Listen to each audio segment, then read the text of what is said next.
Welcome to the Orthodentistry Today podcast. I'm your host, Dr. Dan Gurman, an orthodontist on a mission to help general dentists confidently bring orthodontics into any practice model, from solo offices to enterprise-level organizations. Orthodentistry is the future of comprehensive care where general dentistry and orthodontics collaborate. Get ready for expert insights, real-world strategies, and powerful innovations to drive excellence, predictability, and profitability in your practice. Let's dive right in. Today's guest, Dr. Len Tao, is a true marketing powerhouse. He and I share a passion for empowering dentists who want to grow. Len is one of dentistry's most trusted voices on marketing and reputation management. In my opinion, in today's world, Len's expertise is a must for practices. Why? Well, I'm glad you asked. If you're not controlling your online reputation, someone else is, and they might not have your best interests in mind. I've been a guest on his show, a speaker at his Supercharge Your Practice conference, and today it's my pleasure to return the favor. Len, welcome to the show. Thanks for having me, Dan. I appreciate it. And I look forward to, I like to say, entertain and educate your audience. Well, it's fantastic. And you are so skilled at that I'll lead off by saying you are an invited featured speaker at our Orthodontic Growth Summit in September. And everybody's going to find out exactly why. So Len, if it's okay with you, I'd like to start out talking about your professional journey. I mean, you started out as a traditional dentist. Is that true? I had a practice in Philadelphia for 15 years on my own, but I practiced for 23 years clinically before I hung up the drill and focused fully on the marketing and business side of helping practices grow. So a couple things come to mind with that. One of them is where you came up with the idea to do something other than clinical dentistry. What inspired you to make a change? So I bought a practice in 2007. The practice was bought from an estate because the dentist, unfortunately, had committed suicide. The practice was extremely well run. It wasn't the practice that caused the demise of the doctor. There were some personal issues and everything else, but it was a fee-for-service practice. I bought the practice. The staff stayed, thankfully. I kept a lot of patients. I bought the building, and then I gutted the building and redid everything inside of it to make it like my new home. The resources that were available to me were on Dentaltown back then. Facebook really didn't exist. And I used marketing agencies that were recommended on Dentaltown, but I struggled to really attract more new patients. And I decided that I would try to learn to do it myself. And I did. I tried lots of things. I threw lots of darts, as I like to say, and I hit the target on a couple of them, and my practice started to grow. And I got the eyes or the ears from some local doctors in Philadelphia who asked me to present in front of a study club. It was the first time I was really doing public speaking. And from there, my speaking career grew. And as my speaking career grew, a lot of dentists were asking me for assistance. And I was like, no, I'm a dentist. This is like 2010. I'm 3 years into my journey. And basically, I was asked too many times. And finally, I basically said, okay, we'll start a consulting company to help my fellow colleagues. So I created a company called iSocial Dental Consulting. And I had a bunch of clients around the country. But I really never loved the consulting model. I didn't have the time to dedicate. I wasn't getting the true effect, but I liked doing something outside of clinical practice. So I helped create a piece of software because I realized how important reviews were to my practice. I created a piece of software that helped dentists get better and easier online reviews. Went to my first trade show in 2013, set up a shop, I set up a table, and people bought my product. And after about a year and a half, I had 180 dentists using my product. And fortunately, I was approached by Birdeye and they acquired my company in 2014. And that set the stage for the rest of my non-clinical career. I became a part-time dentist in 2017. I was working 2 days a week. I had an associate work for me. COVID hit, decided I wanted to make some changes in my life, moved to Florida. Sold my practice to my associate in 2021. And then, like I said, hung up my drill at the end of 2022. So I've been non-clinical now for a little over 2.5 years. And I hate to say it, I haven't missed it at all. I have no regrets.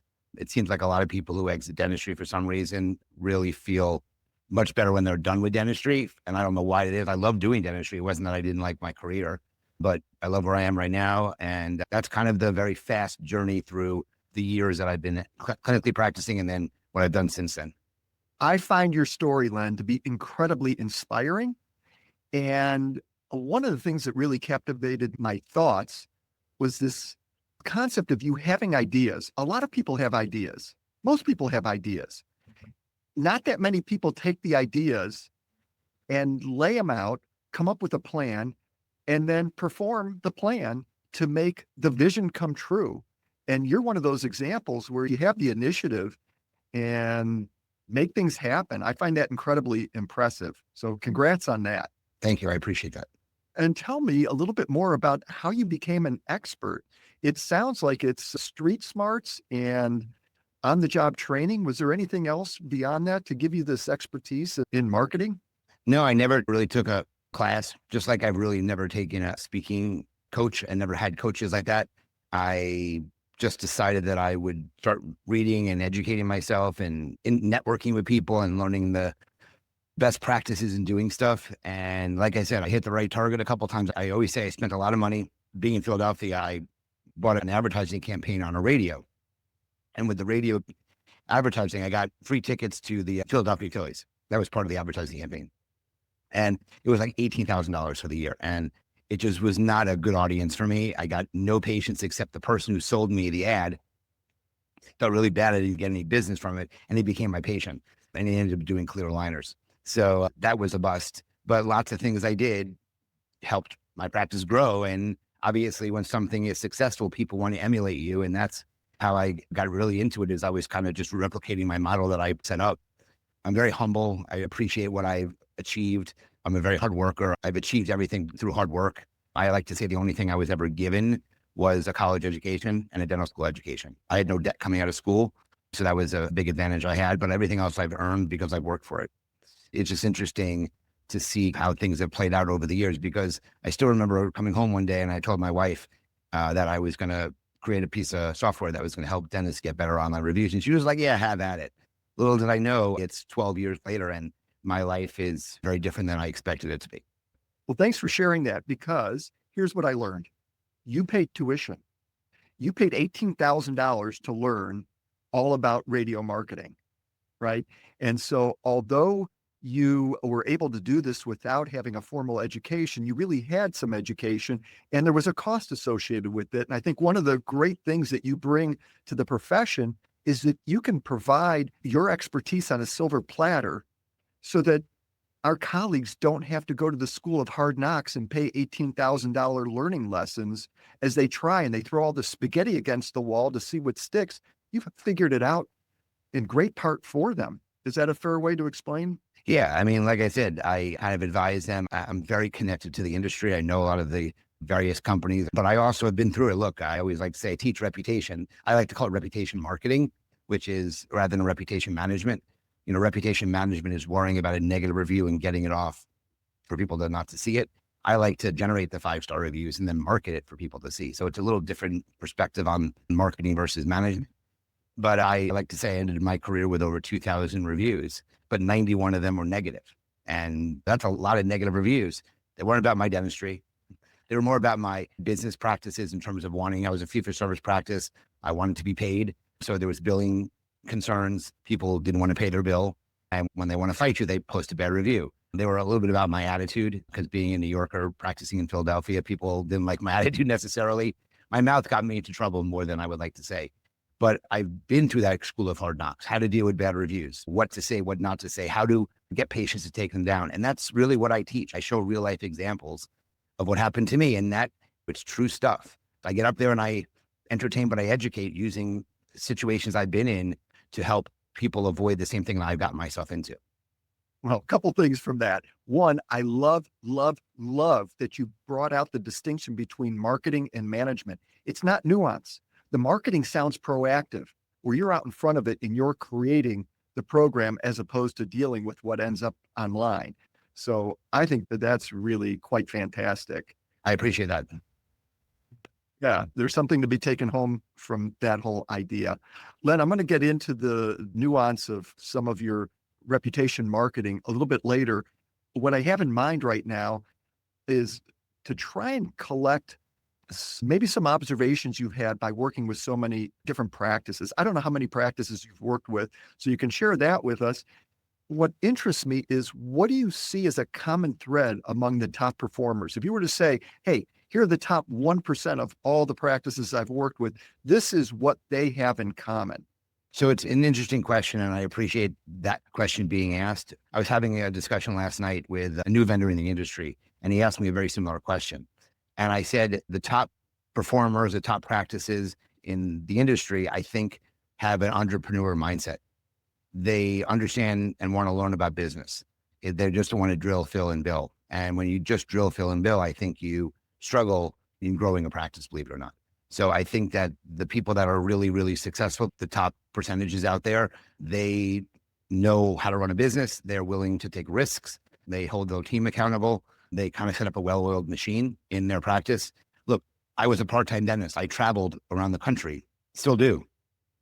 I would work Monday and Tuesday, and I would leave Wednesday, Thursday, Friday, and travel somewhere. And my practice did very well when I wasn't there because I set up these systems in place.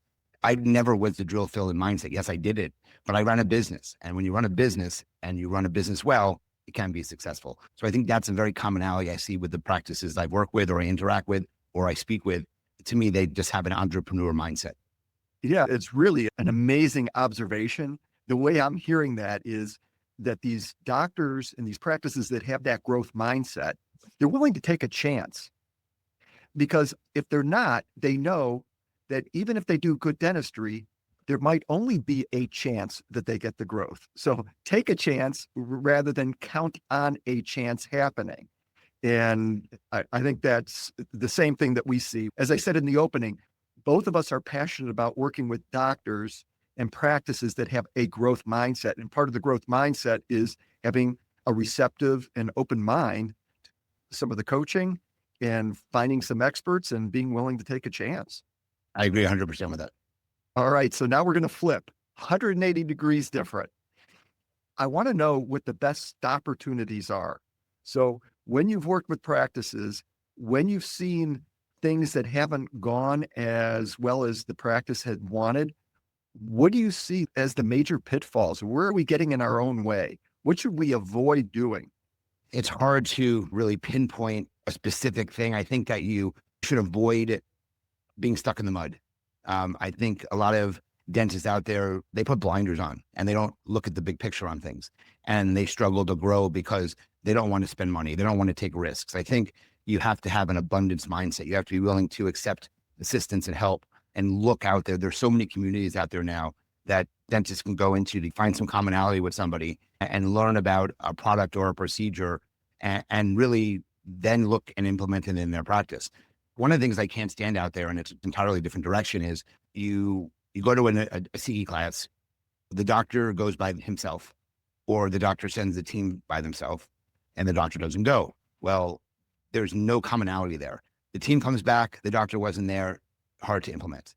The doctor goes by himself to something else, brings it back to the office, the team wasn't there, it's hard for them to be on the same page. So I think it's very important out there, if you really want to take your practice to the next level, you've got to work as a team and look at ways to grow. And if you go to a CE event, I like to talk about, when I'm on stage, I show a slide that says, education without action is just entertainment. And it's a quote that I came up with many years ago. And literally, if you go to an event and you learn, the only way it's true education if you actually implement it, and that's taking action. So there's too many people who do not take action. There's so many people I speak with, and until the third or fourth time they hear me speak, they actually take action. So I think that is a big no-no in the industry. You've got to start taking action in your practice instead of resting on your laurels, thinking it's just going to happen. It's not just going to happen anymore. You know, your line about education without taking action and following up is just entertainment. I wrote that down when I went to your Supercharge conference. I thought that line was brilliant. And then I created a follow-up, and that is that education, when it comes to clinical procedures, is perishable. If you don't put things into play, then they tend to go away and you forget how to do it. And you have to start over again with the education on what to do. So absolutely agree on that. And the other thing that came up was, as soon as you talked about bringing the team to education, There was a standing ovation right here in the studio. It was me giving you a virtual No, standing okay. ovation. I'm going to knock my microphone over. Shannon Pace Brinker. The two of us had this wonderful conversation this week, and we talked about the importance of bringing the team along. And I always took great pleasure in winning the award for having the most number of attendees at a seminar. And we would bring the team, whether they were working at reception, insurance, chair side, it didn't matter. We wanted the entire team to be on board with what we were bringing into the practice and talk about getting buy-in. So, it's a multifaceted benefit. One is getting buy-in from the team. Who out there listening goes to a course, comes back on Monday, and you tell the team, hey, I learned something really cool. I've got something great for the practice, and everybody on the team wants to run and hide. There's no buy-in. Right. There's no buy-in. Correct. So I think it's great advice, and I'm putting an exclamation mark behind both of those big points. That's great. I would 100% what you just said. Very good. I want to get a little bit more into the meat and potatoes right here and the essence of some of the actionable items folks can do. Can you tell us what maybe the first and most crucial steps are to developing one of these results-driven marketing programs? I mean, clearly you want to learn how to create raving fans as patients and with your team, because you need the team to be a huge fan of yours. What do doctors need to do that say, okay, I've listened to this, I've watched the program, I'm in, I want to do something? They can raise their hand, they can contact you. What's going to happen first? So one of the things I always talk about is there's a couple of things that the practice has to be ready for. So the first thing, in my opinion, is that the practice has to make a commitment to marketing one's practice. They have to have a commitment to go all in. You're either in or you're out. There's no such thing as life in between. So that's a very, very big issue, is that if you don't make the commitment, you can't do it. You also have to set the groundwork or the framework to be able to be successful online. So you have to have your Google Home in place. You have to have your reputation in place. So you have to have the mindset to be able to be ready to spend money and grow the practice. And a lot of people don't do that. In my opinion, that is the very first step. The team's got to be ready. The dentist has to be ready to make the commitments. They have to be ready to spend the money. They have to have budget, of course. And I like to create this culture in the office because reputation really determines how a practice does in marketing, in my opinion. If you have a bad reputation, you can't market your practice well. So all those things have to be in home. That's the very first step. Once you make the commitments, you can go hire a company to help you do it. And boom, you're on the road to looking better and being better online. So that's really the mindset or the framework that has to be set in place, or the foundation that has to be set into place before you're able to be truly successful online from a mindset perspective and from a growth perspective. That seems very logical. A question that I've got is, who in the practice tends to be most effective at communicating with patients and their families? Are there certain members? Do you find hygienists, assistants, front desk, reception, the doctor? Give us a little feedback. I've always wondered who tends to have the skill set. It's interesting because I think it's very dependent on the practice itself. I listen to calls all the time from practices, and sometimes the people who are supposed to answer the phone don't handle the phone properly, in my opinion. I think it's someone who has to be front facing. So it can't be someone who is in the back where nobody sees. So usually it's an office manager or a front desk person, or even a hygienist or a dental assistant. Those are obviously the people that are most involved in these conversations. So to me, there's no one in particular that's usually better than the other. I just think those are the people that you need to put into that position in your practice. And you have to empower them as well, because if you don't empower them, you don't get results either. Are you comfortable at having an uncomfortable conversation with your client about the person that they've chosen to lead this program? I'm comfortable having a conversation about anything because I have very thick skin. So I don't mind. When I work with somebody or I talk to somebody, I need to feel them out, because some people don't like me being as direct as I am. And I'm a very direct person. I tell it like it is. So I don't have a problem having that discussion. I work with a client and the team reaches out to me all the time. And I tell the client that she's got to change or her team's going to leave. She doesn't like hearing that. I think she likes me to be on her side, but obviously there's a lot of times that I'm not on her side, that I'm on the team side, because I don't think she does the best thing for the team. So I have no problem speaking up like that. I have no problem giving my opinion to anybody about that stuff. Well, I think for our viewers who are uncomfortable when those conversations are taking place, what this does is it builds trust between you and your advisor when the advisor can be very direct with you. And it also makes your actionable items really clear. I mean, you give absolute clarity. And so I love that. I appreciate that. And Len, can you tell us some of the most effective marketing practices that you've seen out there? We've heard that in your own practice, you struggled with radio marketing. Are there a few that you see that are more effective than others? So I think, first of all, I think reputation is still the most important thing. You have to have a great reputation online. Reputation helps with, obviously, the word of mouth referrals. You're doing Google AdWords. People are going to look you up. They find you on the maps. They're going to look you up and see your reviews. So to me, the reputation is so important. If you don't have the reputation, you really don't want to spend a ton of money on marketing because I don't think it's going to be as successful. Once you have that Google foundation in place, then almost anything you do online, whether it's paid advertising, whether it's SEO, is going to be successful because you've got people wanting to come in because they're reading the stories that other people are telling you. I am not a huge fan of traditional marketing anymore. Radio, TV, magazines, newspaper, yellow pages, that stuff is extinct in general from a success perspective.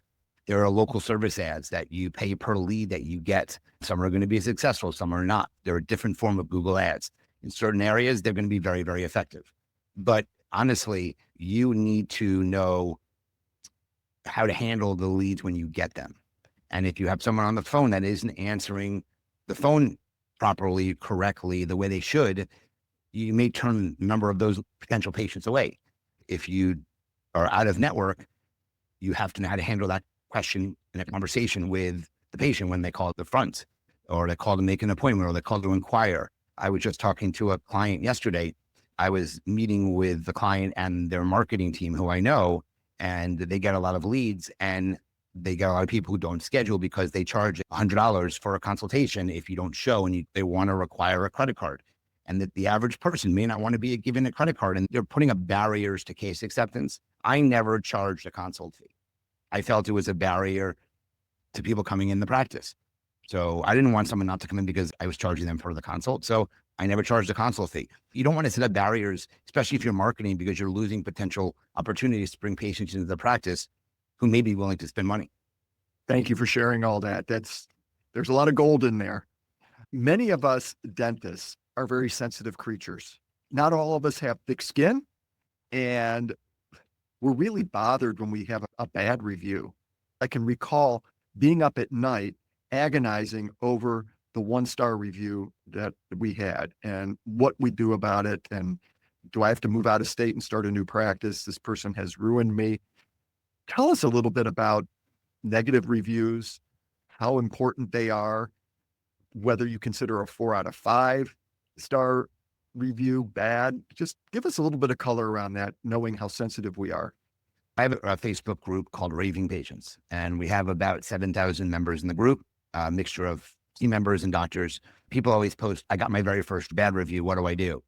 It's why I teach on negative reviews during seminars, because it's a very popular topic. I taught it when we were in Bermuda together at my event. It's a very popular topic out there. And I always tell people, raise your hand if you've never gotten a bad review. And one person will raise their hand. And I'm saying, you're not an official dentist yet. We're dentists. We're going to get bad reviews. It's just the nature of the business. So if you get a bad review, it's not the end of the world. The best defense, get more positives. Simple as that. You want to drown out a review, you get 15 positives to drown one negative out. I wouldn't even worry about it. I mean, look, it hurts. You know, depending on what they say, it can hurt more than other reviews. And you just got to know that it's going to happen. It's not the end of the world. So how do you deal with it? I think I like taking things offline. I don't like responding online right away. I like trying to contact the patient if you know who they are and fix their problem. You may think the review is not fair. It's usually an embellishment of experience they had.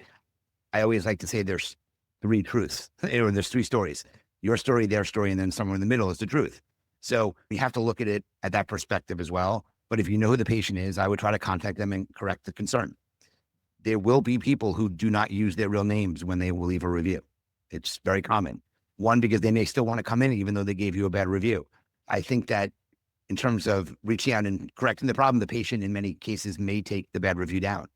I wouldn't make that as part of the communication with them, but a lot of times they did. And I had that success many, many, many times. Or they may change the review and make it from a 1-star to a 5-star review after you correct their concerns.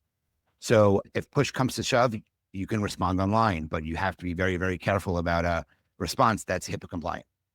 Because if it isn't HIPAA compliant, you can get yourself into trouble. So you can't release any private information, any information particular to that appointment. You really can't even recognize that the patient is a patient. Okay. You can't acknowledge it. I don't want you to be snarky. I don't want you to be rude back. You don't want to leave a trail online. So it's better to try to handle as many things online as possible, because guess who you're actually responding to? You're responding to the people that are reading the review, not to the person who wrote the review. Now, if a patient wants to come in after they left a 1-star review, I have a problem with that. A 1-star review to me is a lack of trust. And if someone doesn't want to trust me, then I don't want them as a patient. I got a 1-star review from somebody. They wanted to come back in. I just said, if you want to come back in, you've got to take the 1-star review down. If they don't take it down, they're no longer a patient. If they take the review down, I would welcome them back with open arms, and we put it in the past.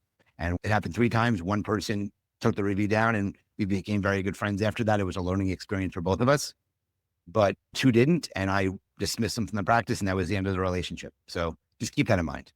I think my take home point is if you ever dig yourself in a hole, and maybe you're not even responsible totally for the hole that you dug yourself in for that negative review, but for whatever reason, you're in the hole, maybe the first thing to do is put the shovel down and keep your fingers off the computer and get on the phone and call the patient rather than trying to dig your way out of the hole online. Correct. That would be the main takeaway as well. All right, great. And earlier you referenced Birdseye. Can you tell us a little bit more about Birdseye so we really understand what Birdseye does and how it helps practices? So to clarify, it's Birdeye. It's 1 bird, not 2, just to differentiate. So we are a reputation marketing company. We help practices get visible and credible online. So we make it very easy for the patients to write reviews about the practice. And then we do some stuff on the Google business listing to correct their online presence. And the combination of those 2 things are 2 big ranking factors online when it comes to local ranking. So we increase the reviews, but we also get the practice more visible, which then increases the number of new patients that the practice sees. I've been helping practices. We're in just shy of 11,000 dental practices. We work with every industry, but dentistry is one of our largest verticals because of me. So we integrate with the practice management software, and we work with almost 98% of them. And we simplify the process for the patient to put a review online, which is always a struggle, is how to get the patients to actually write the Google review. That's where we help. And we make it a seamless process for the patient. But then in turn, we have some other tools. We have a social media tool that's AI driven. We now help responding to reviews through AI. We have a really good referral product, but we're really known in the industry for the reputation side of things, the review generation side, and then helping practices get visible online. So when somebody engages your company and Birdeye comes in to help them, what kind of work is needed on the side of the practice? Granted, they're going to take great care of their patients and such, but what do they have to do in order to get this thing launched?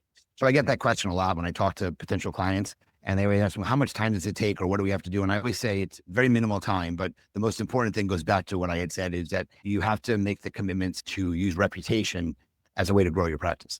So what does that mean? You have to be on your best behavior in your practice, because patients are going to be asked to provide feedback or write a review. And if they are watching you and you're not on your best behavior, it may come out into an online review. So that's the first thing. In terms of timing, it's an hour of onboarding, an hour of training, very much an automated system. There isn't a whole lot the practice has to do. We do give the practice the ability to turn off a patient they feel may have had a bad experience, to potentially negate a negative review, even though we have a filter built in that gives them the opportunity to leave feedback about their experience. But if a practice is really concerned about a patient, they had a bad experience or they're a pain in the butt, as some are, we give them the ability to turn them off. That's the only kind of thing they have to do on any daily basis. Other than that, just let the patient know they're going to get a review request, either via text or email, that you appreciate them taking a couple of moments of their day to write a review, and that you'll read it and you most likely will respond, which the patients love hearing. Because if you don't respond to a positive review, the patient feels like, well, why did I write it if they don't respond? I love writing reviews. I love getting a response from the business saying, thank you so much for providing the feedback about your experience, or something to that extent. So I love writing it because I love seeing the responses from businesses. That's a great pearl. Thank you for that. I'm going to keep that in mind. What I'm wondering, Len, is whether or not practices that are offering aesthetic procedures gives you a little bit more to work with? In other words, do you find that it's a little bit easier to mine positive feedback when you're giving people beautiful smiles as opposed to some of the procedures that are a little bit more unpleasant?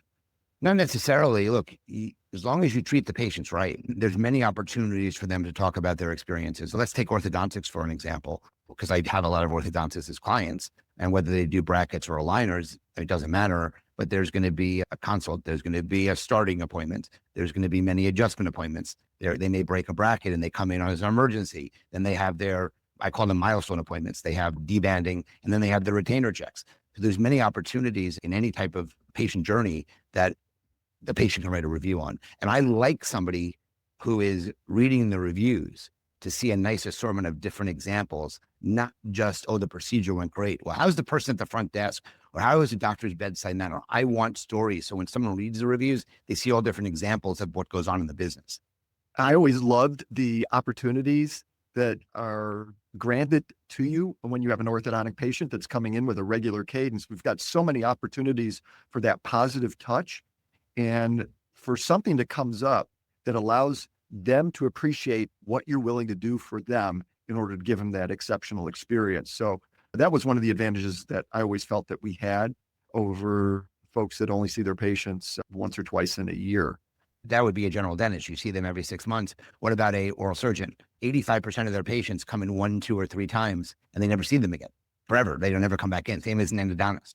So orthodontists, pediatric dentists, general dentists definitely have somewhat of an advantage because they have longer term relationships with the patients.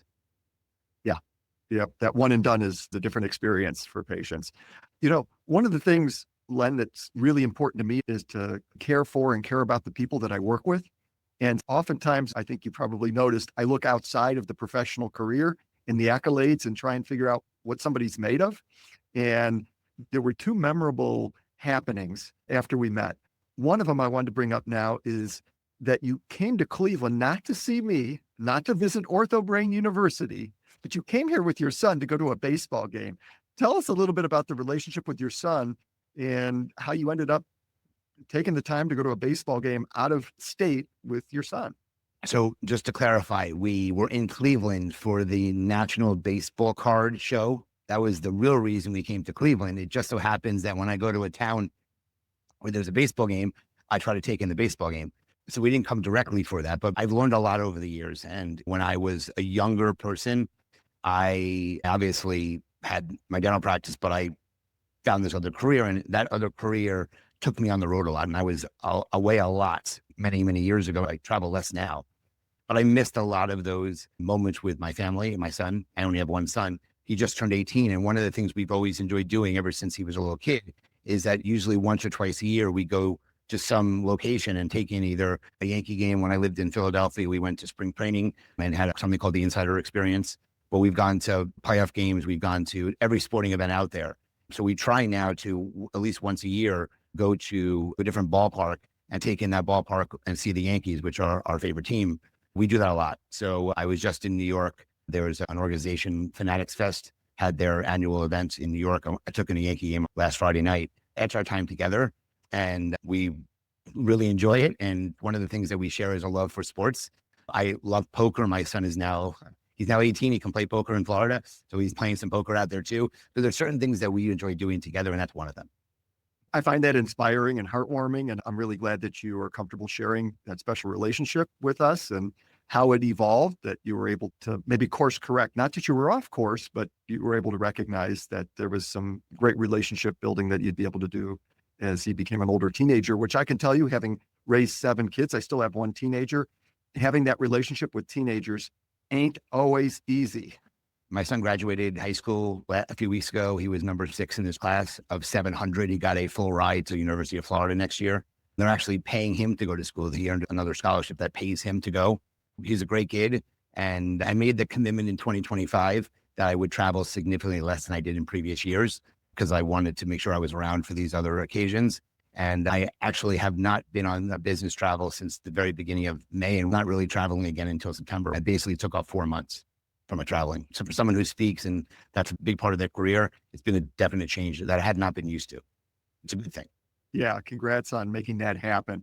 There are 2 physical things that you have done that have really impressed me. One of them you referenced, you said that your mouth, your words, your voice is a great asset and that it also can be a liability. And it's probably your greatest asset and your biggest liability by your own reporting. One that doesn't have any negative is a skill that you've got that is unbelievable. And that is that you have a dance. And you knocked my socks off with that dance. So I'm going to encourage our viewers, when you get the opportunity to see Len dance, seize it. Don't miss it. You'll never forget it. I hope that you'll do it either at the Orthodentist Growth Summit in September in Cleveland, or that you'll do it at your Supercharge, your practice later in September. But folks, you got to see that. Well, let me clarify, Dan, I appreciate that. It's not really a dance. I can't dance at all. It's a move. It's one move that I have that the typical person can't do what I do. So people are wowed when I do it, but I can't dance very well. In fact, I was in a dance contest because of that move, and you needed to come up with different moves. And I had that one move and I didn't make it very far in the dance tournament. So I don't dance very well. I have a very different move that I can do because I'm very flexible in certain parts of my body. So. All right. Well, I'm going to revise and I'm going to say that is a dance move. Good. That's better. All of us can be right. And Len, you are so engaging, and it's such a treat to have you on the show. And I knew that you were terrific at this. And this is one of the reasons why you're a featured speaker at our Orthodentist Growth Summit in September. What I love about your message is that you meet dentists wherever they are without the judging. You just call it like it is. And you give them a roadmap for marketing and reputation marketing to where they want to go. So for our viewers, whether you're trying to attract more patients, improve your reputation, or grow your profitable services like orthodontics, he gives you the tools and the marketing to do it. Len, thank you so much for giving the profession the help that we desperately needed, filling that gap, and for making the time to appear on our show. Well, I appreciate your having me on. I appreciate you inviting me to your meeting. I love the relationship I have with OrthoBrain, and I truly appreciate what your company has brought to the industry. And I look forward to continuing to have a great relationship with you and your team. I love your sales team. So thank you very much. I appreciate it. Our pleasure.